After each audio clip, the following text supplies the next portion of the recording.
pense que c'est un bon moment présentement pour faire de la politique en tant que jeune, en tant que femme. Quand on sent qu'on a quelque chose à amener, des changements à apporter pour le bien de la société québécoise, il ne faut pas hésiter. À l'œil, c'est superbe. Au goût, j'en suis convaincu, chef. Merci, chef. Bon appétit. Mégane Perry-Melançon, députée de Gaspé, je vous souhaite la bienvenue à la tablée du parlementaire. Merci beaucoup, M. le Président. C'est un honneur. Vous êtes gentil, c'est dans un environnement qui va nous permettre de mieux vous connaître, de faire en sorte qu'on puisse découvrir des facettes de votre circonscription. Mais la première question, je ne peux pas m'empêcher. Qui tenait la canne à pêcher lorsque le thon de 810 livres s'est pointé le bout de la nageoire? Quelle aventure! Je pense que les gens, je veux que vous me racontiez. Vous teniez la canne, était accrochée, c'était avec un de vos amis pêcheurs professionnels? Oui, c'est Jimmy Lepage qui est bien connu, en fait. C'est un pêcheur et qui fait la pêche au thon, plus pour le plaisir, disons, parce qu'ils ont un certain quota. Je pense qu'il y a une douzaine de thons qu'il peut pêcher, lui, par saison. Et il en profite, c'est devenu une activité un peu touristique aussi. Puis c'est ça, c'est méconnu, mais c'est un thon qui est vraiment le plus réputé sur la scène mondiale. Les Japonais l'aiment énormément. C'est le thon rouge, mais hein? c'est le thon rouge, effectivement. Puis, c'est nos restaurateurs québécois qui réussissent à mettre la main dessus. Donc, j'étais aussi en compagnie des restaurateurs là, de Québec qui ont acheté le thon et qui ont pu faire bénéficier leur clientèle là, de cette espèce-là qui est de plus en plus, finalement, là, prisée au Québec. Donc, c'est quoi toute une aventure. Vous êtes là, vous savez qu'il y a une prise de ce calibre-là. J'imagine que 810 livres, ça fait partie des prises exceptionnelles. Oui. Oui, je pense que c'est le plus gros. Et vous êtes à filmer, puis c'est pas une sardine, c'est un thon rouge de 810 livres. Comment ça se comporte sur le bateau? Est-ce qu'on reste calme? Est-ce que les gens, comment ça se passe? Il y a l'euphorie. En fait, c'est ça, c'est que c'est assez tranquille. C'était vraiment une belle soirée, là, pas fraîche. Là. On était très bien à bord, pas beaucoup de vagues. On n'était pas loin du large là, de Chandler, en fait, qui est juste à côté de ma circonscription. Puis là, quand ça mord, là, toute l'ambiance change. Là. On voit vraiment que tout le monde est en mode... Le défi, finalement, se pointe, puis tout le monde travaille à le faire remonter. Puis, en fait, il y a celui qui pilote aussi. Il fait partie de l'aventure aussi. Oui, il doit faire quelque chose de spécial. C'est ça. Il essaie de, finalement, fatiguer le thon, de l'épuiser pour qu'ensuite, il remonte plus haut et que là, ça se pêche, finalement, au harpon à la fin.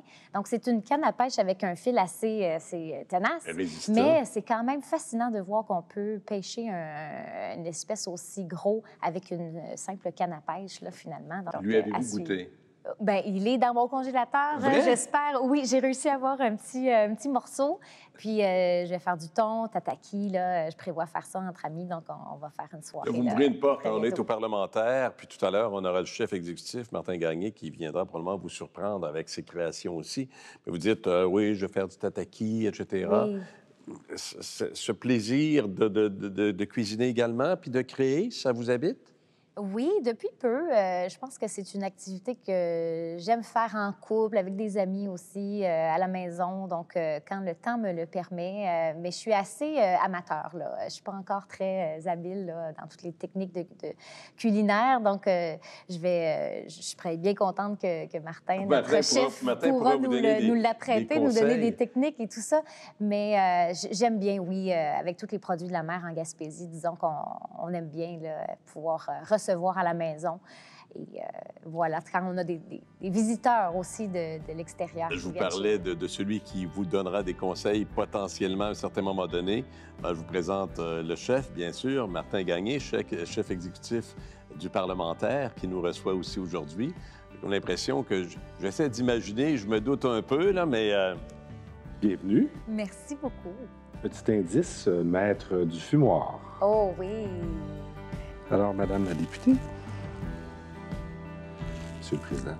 Merci, chef. C'est magnifique et je sais pertinemment que c'était un des endroits et un des produits identifiés par Madame la députée de Gaspé comme un endroit qu'elle apprécie particulièrement. Hein? Oui, ben c'est Alain Bugeaud qui a son propre fumoir. Maintenant, là, on peut visiter son commerce.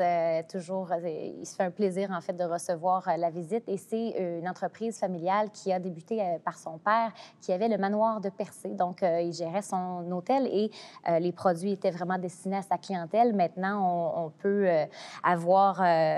mettre la main sur les produits un peu partout en Gaspésie. Donc, Ce qu'a fait le chef. Ce qui est le fun de l'histoire de ce monsieur-là, c'est qu'il est impressionnant quand même. Tu sais, le monsieur a une grosse saison de l'été, puis après ça, sur son site, ben, on peut commander son saumon fumé, puis il visite toutes les régions du Québec, puis il débarque ta commande-là. Fait que ça lui permet de rencontrer les gens. C'est vraiment... Chef, c'est assez particulier, puis vous apprêtez le saumon, comme ça, le saumon fumé. Il s'en fait du saumon fumé en différents endroits, mais il y a une différence dans chacun des produits proposés. Ah, tout à fait. Écoutez, il y en a qui le font fumer sur des planches de merisier, sur des grilles. Il y a toutes sortes de manières. Il y en a qui font fumer à froid, à chaud. Et celui-là vous a conquis? Bien, tout à fait. Moi, je l'avais entendu parler, puis je vous avoue que je n'y avais pas goûté. Puis là, quand je suis allé voir son site, tout ça, j'ai dit « Oh, mon Dieu Seigneur, c'est sûr que je me commande la prochaine fois qu'il vient à Québec, c'est sûr que je vais le rencontrer. » Je l'ai gardé à sa plus pure nature. On s'entend que c'est déjà un beau produit. Je vous ai fait un petit pain bannique frit accompagné avec ça, puis une petite crème sûre aneth et citron. Donc, assez simple comme boucher, mais je pense que vous devriez apprécier à sa juste valeur ce superbe saumon fumé. De M. Bugeaud. On va pas se laisser désirer longtemps, chef. Hein? On va goûter à ça tout de on suite. se lance. Merci. Sinon, à tout de suite. Je vous prépare une autre surprise de votre comté. Merci Génial. beaucoup. Merci infiniment. Madame la députée, on goûte. On Oui. va prendre une bouchée, voir ce que vous nous avez proposé, apprêté par le chef Martin Gagné aussi. Oh, c'est savoureux. Vous connaissiez tous ces produits-là. Vous faites un devoir de les mettre en valeur, d'en parler, d'y goûter. Oui, moi, je trouve ça très important que les Québécois puissent avoir accès justement à tous ces produits-là de la mer. Et j'aimerais que les Québécois découvrent plus les produits et qu'on mange notre Saint-Laurent. Il y a même des initiatives justement régionales pour mieux valoriser les produits de la mer. Et je pense que c'est vraiment une richesse qu'on a et qui est peut-être sous-exploitée encore Il y aujourd'hui. a le programme Fourchette Bleue, notamment, Oui. je pense, qui est aussi une initiative permettant aux gens de découvrir, de redécouvrir, ou en tout cas de partager la passion des bons produits. Exactement. Donc, Fourchette Bleue, c'est une certification. C'est un programme, finalement, qui a été mis sur pied par Sandra Gauthier et son équipe là, du musée Exploramer à Sainte-Anne-des-Monts. Et il y a plusieurs restaurants, justement, de grande renommée au Québec qui ont cette certification-là. Et c'est de mettre en valeur plusieurs produits méconnus du Saint-Laurent. Vous en parlez avec énormément de passion, de bonheur. J'ai devant moi Mégane Perry-Melançon, Oui. députée de Gaspé. Et là, je me dis, urbanité ou ruralité? et je vous amène dans une histoire qui signifie bien comment vous possédez, puis vous êtes enraciné dans la région aussi, celle d'une maman avec ses filles dans un chalet, on ne peut plus rustique, qui fait en sorte qu'on vous découvre comme quelqu'un, j'oserais dire, de la terre, avec des racines, avec l'environnement. Puis j'ai aussi devant moi une députée qui n'hésite pas à s'éloigner pour continuer ses études et découvrir davantage. Commençons par la première. Le chalet, il était où? Dans la ZEC Baillargeon, c'est une ZEC avec quelques chalets, mais quand on dit rustique, là, pas d'électricité, pas d'eau courante à ce moment-là. Là, on était vraiment fin seul dans les bois, en pleine nature. Puis c'est ça qui m'a donné vraiment la passion de l'intégrité, de garder l'intégrité du territoire et puis de connecter avec la nature, les animaux. C'est vraiment c'est un endroit là, phonique très intéressant pour une jeune fille de la comme maman moi. à ce moment-là? C'est l'objectif de dire, je veux dire, moi, je montrais à mes filles, à la famille, comment la terre est importante, comment le ciel est beau à regarder, comment la nature nous offre des choses. C'était la volonté de vous initier à ce qui est souvent très vrai. Oui, puis revenir aux valeurs de base, les valeurs familiales, la nature, la protection de l'environnement aussi, de ce qui nous entoure. Ça fait tellement du bien de décrocher, puis de réaliser à quel point on vit dans une belle région, justement, la Gaspésie, puis qu'on n'a pas besoin de plein d'effets ou d'accessoires, de matériel pour vivre puis être heureux, finalement. Moi, je suis quelqu'un qui a le bonheur facile, je pense.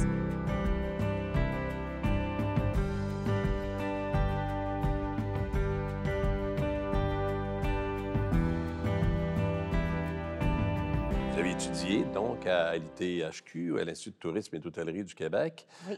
Vous avez étudié en cinéma également. Alors, la culture, c'est important. Oui. Mais vous vous en allez. Oui. C'est déchirant. Comment la famille réagit? Vous partez d'un environnement où vous vous sentez tellement bien? Très bien réagi. J'ai même été fortement encouragée à suivre mes rêves. Ça faisait longtemps que je voulais devenir réalisatrice de cinéma québécois. Là, c'est drôle que je sois maintenant en politique puis que je me prête à ce genre d'exercice-là dans une émission comme ça, parce que c'était ce que je souhaitais faire quand j'étais plus jeune. Donc, ma famille était vraiment derrière moi dans ce projet-là. Puis, je me suis plongée dans ce nouvel univers-là. Je suis quelqu'un de très sociable. J'aime découvrir toutes les cultures aussi. Ce que j'avais pas accès à Gaspé, en Gaspésie, ça m'a permis de découvrir aussi beaucoup de gens qui ont différents parcours de vie, qui sont arrivés plus tard aussi en sol québécois. Donc, j'étais très curieuse, puis ça m'a permis de m'ouvrir à un monde vraiment plus grand que le monde de région. Donc, c'est pour ça que je suis confrontée aux deux. Et j'aime les deux modes de vie. À l'heure actuelle, je suis très heureuse d'être retournée chez nous en région, mais j'ai beaucoup aimé mes années à Laval et dans le coin de Montréal aussi, parce que j'ai poursuivi mes études universitaires. Après, en tourisme, j'ai aussi beaucoup voyagé durant mes années. Oui, il y a eu des aventures, là, oui. des aventures hôtelières Oui. dans d'autres pays aussi. Vous Exactement. avez démarré des projets, travaillé en hôtellerie ailleurs également. Oui, j'ai appris l'espagnol justement en Espagne, dans un stage là, à Barcelone, dans un hôtel. C'était dans le cadre de mes études avec l'ITHQ. C'est ça qui est passionnant de cette institution-là, c'est qu'on a l'occasion d'aller faire des stages à l'extérieur, d'apprendre des langues. Et quand on revient chez soi, après avoir, en tout cas, établi cette route-là, fait ce parcours-là, avec cette volonté d'apprendre, puis vous me le dites, la soif de connaître les autres, de découvrir aussi, on revient chez soi. On respire ou on se sent... Comment se passe l'un par rapport à l'autre? Vous auriez pu continuer en cinéma, vous auriez pu aller de l'avant, puis pousser davantage encore votre rêve de réalisation dans le monde du cinéma. Pourquoi avoir décidé que c'était le temps de revenir et de laisser un peu ce milieu-là, ou même le milieu de l'hôtellerie? Ce sont de bonnes questions. Des fois, c'est plus la vie qui t'amène à changer de carrière que nécessairement une volonté dès le départ. Mais je me suis toujours laissée un peu porter par les occasions qui s'offraient. Puis j'ai terminé, moi, les études plus tard. Finalement, je suis retournée finir un baccalauréat en administration des affaires. Donc, moi, c'est vraiment, j'ai un parcours très atypique, c'est vrai. Puis, mais porté par le temps. Autrement dit, c'est pas tant la députée qui décide que ce parcours sera celui-là. Oui. En tout cas, vous me donnez l'impression, là, qu'à un moment donné, on vibre. Vous me donnez l'impression d'avoir des passions. Donc, on se passionne pour un secteur, on se passionne pour quelque chose, et puis on regarde si la vie nous permet de bien saisir l'opportunité. Puis ensuite, on verra ce que la vie nous réserve par la suite. Oui, ça a été beaucoup ma philosophie de vie. En cinéma, c'est que j'ai réalisé aussi, en me comparant avec les autres élèves, les autres étudiants, qu'il y en a qui étaient vraiment passionnés, qui étaient prêts à en vivre sans nécessairement avoir des gros revenus, tout ça. Puis là, je me disais, bon, est-ce que moi, c'est plus un hobby ou... j'ai toujours voulu continuer à faire du cinéma, mais sans nécessairement en faire une carrière. Donc, mes parents aussi ont démarré un projet d'auberge à Gaspé.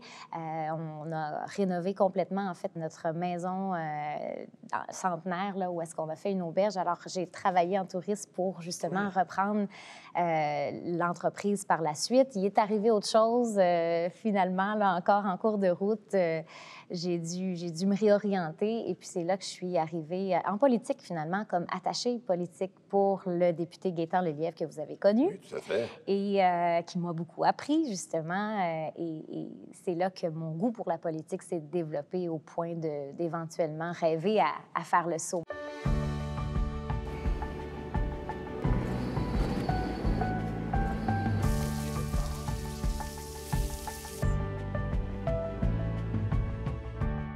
Ça se passe comment, là, pour que vous puissiez devenir la première femme députée de la circonscription de Gaspé? Comment se passe le moment où on dit, ben là, OK, cinéma, le culturel, l'hôtellerie, le contact avec les gens, non, là, je vais aller me battre pour mes idées. Oui. Il y a quand même quelque chose de complémentaire dans les formations que j'ai eues, les expériences professionnelles aussi. Je trouve que la politique me permet de toucher encore à tous ces enjeux-là liés au tourisme, à l'économie, au développement régional, à la culture aussi. Donc, le rôle d'élu me permet quand même de toucher encore à tous ces sujets-là qui m'intéressent beaucoup. Et pour devenir première femme, bien, c'est sûr que ça prend quand même du courage, je pense. Là. Puis ça m'a pris quand même des bonnes discussions. Même au début, la famille disait « Ah, bien, tu sais, c'est exigeant », mais c'est surtout aussi, je pense qu'il y avait une forme de protection, qu'il y avait comme au début un peu de réticence. Finalement, on a tous réalisé que c'était là l'occasion de le faire. Sinon, le train passe, puis peut-être que l'occasion ne serait jamais présentée plus tard. Donc, j'ai décidé d'embarquer dans cette belle aventure-là. Qu'ont-elles dit de ce virage ou de cette volonté-là? Qu'ont-elles dit, les gazelles? Les gazelles étaient très, très fières de leur Faut de qu'ils leur en meilleur sachent, ami. parce que je vais dire, je pense qu'il y a une qualité que vous appréciez aussi par-dessus tout, c'est la loyauté. Ah oui.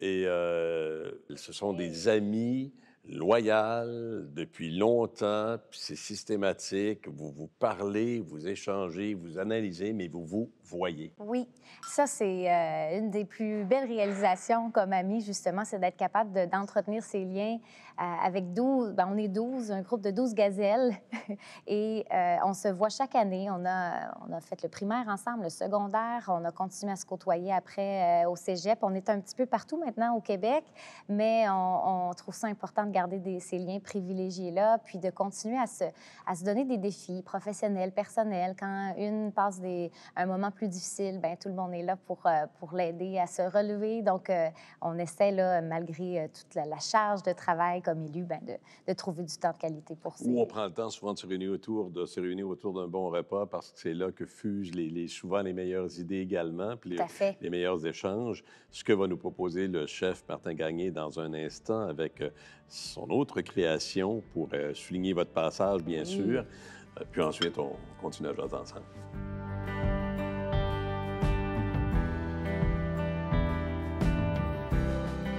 C'est ça. Je vois toujours le sourire sur le visage de Martin Gagné, notre chef. Et ça, il faut comprendre que les produits suggérés vous ont permis permettez-moi le terme, de vous éclater. Tout à fait. Oui.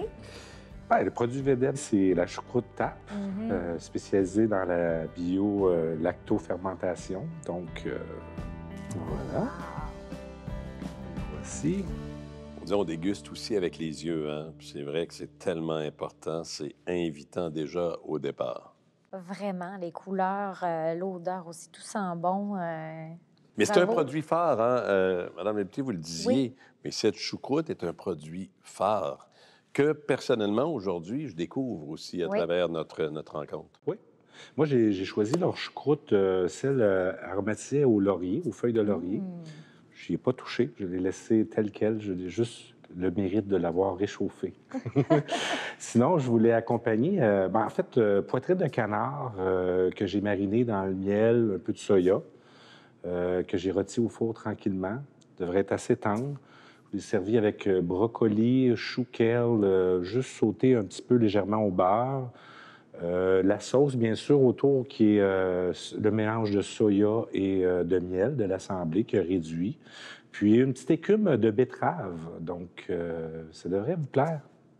En tout cas, je suis certaine que ça va nous plaire. À l'œil, c'est superbe. Au goût, j'en suis convaincu. Chef Martin Gagné, on va se permettre de goûter à votre création. Oui.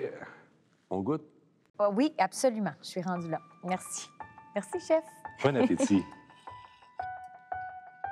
En fait, j'aurais une ou deux questions pour compléter notre super rendez-vous. Vous avez fait du sport. Ça fait aussi partie de votre vie. Pas facile de trouver du temps. Ces temps-ci, avec les fonctions, bien sûr, mais c'est une question de discipline. Vous ne l'avez peut-être pas toujours été, notamment au karaté. Vous aviez plus tendance à parler qu'à vous concentrer. C'est ce que j'ai su. Mais vous repreniez votre capacité de concentration lorsqu'il y avait des compétitions. Oui. C'est votre père qui est cofondateur du club de karaté Shotokan de Gaspé. Puis en même temps, vous avez dit, je remercie mes parents de m'avoir permis d'apprendre à me défendre pour être capable de ne pas avoir peur de marcher seul dans la rue. Oui. J'ai trouvé que c'était important. Oui. C'est cette, tu sais, je peux faire des choses, je me sens sécure. Oui, ça fait partie beaucoup de ma jeunesse, en fait, mes années dans le karaté, justement, un club qui a été fondé par mon père et un autre ami. Et c'était familial aussi, le sport de toute la famille. Et on est 3 filles chez nous. Je pense que c'est important pour mes parents de nous donner justement ces outils-là pour être capable de se défendre. C'est important, le sport, hein, ça nous ouvre des portes, mais ça nous forge aussi. Puis ça fait partie de mon développement personnel, mon cheminement. J'ai beaucoup fait de sport dans ma vie. Puis ça, je remercie mes parents de nous avoir justement plongé dans cet univers-là, les arts martiaux. Puis ça aide à former aussi, d'avoir des valeurs aussi, là, de surpassement et tout ça, là. J'ai l'impression qu'il y a une phrase clé, ne pas avoir peur, se permettre d'aller de l'avant puis de faire confiance à la vie. C'est un peu ça que je ressens à travers l'entrevue qu'on a réalisée ensemble, parce que chaque fois que des choses se sont passées, vous êtes placé en situation d'ouverture pour la suite des choses. Alors, que diriez-vous à ces jeunes femmes, jeunes et moins jeunes, qui ont envie de pousser plus avant, qui se questionnent dans un monde où tout va vite, pas souvent facile, le message que vous souhaiteriez passer? Bien, je pense que c'est d'écouter sa petite voix intérieure, puis on se connaît mieux que quiconque, et quand on sent qu'on a quelque chose à amener de positif, des changements à apporter pour le bien de la société québécoise, il ne faut pas hésiter.